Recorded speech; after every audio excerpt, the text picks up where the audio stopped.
పల్నాడు జిల్లా క్రోసూరు తెలుగుదేశం పార్టీ కార్యాలయంలో మాదిగల ఆత్మీయ సమావేశం జరిగింది। ఈ కార్యక్రమానికి ముఖ్య అతిథులుగా మండకృష్ణ మాదిగ, ఉమ్మడి అభ్యర్థులు లావు శ్రీకృష్ణదేవరాయలు, భాష్యం ప్రవీణ్ హాజరయ్యారు। జగన్ హయాంలో దళితులకు తీవ్ర అన్యాయం జరిగిందని నేతలు ఆరోపించారు। కూటమి ప్రభుత్వం అధికారంలోకి రాగానే ప్రత్యేక ఎస్సీ కార్పొరేషన్ ఏర్పాటు చేసి దళితులకు న్యాయం చేస్తామని కూటమి నేతలు భరోసా ఇచ్చారు।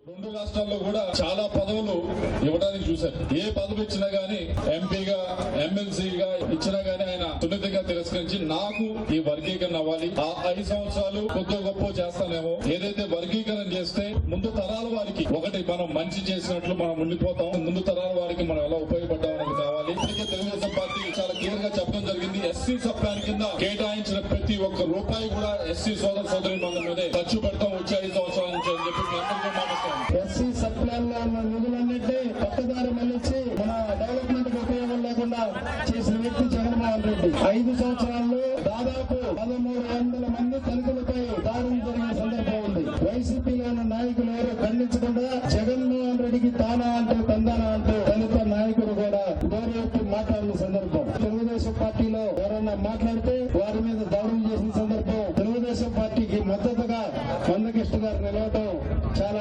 ఆనందకరం। టీడీపీ, బీజేపీ, జనసేన కూటమికి ఎంఆర్ఎస్ మద్దతు ఇవ్వడం అంటే కూటమిని గెలిపించమని అర్థం, జగన్మోహన్ రెడ్డి గారిని ఓడించడం అనేది అర్థం। కూటమిని గెలిపించే లక్ష్యంలో భాగంగా షెడ్యూల్ కులాల వర్గీకరణ జరగాలంటే టీడీపీ, బీజేపీ, జనసేన కూటమి అధికారంలో వస్తేనే వర్గీకరణ అమలు జరుగుతుందనే నమ్మకం పెట్టుకుని ఇక్కడ మద్దతు ఇవ్వడానికి వచ్చారు। వర్గీకరణకు సానుకూలంగా జగన్మోహన్ రెడ్డి గారు లేరు కాబట్టి ఆయన వల్ల మన జాతికి 5 ఏళ్లు జరిగింది మేలు జరిగింది లేదు, రాబోయే రోజుల్లో జరిగే లేదు, ఆయన ఓడించండి అని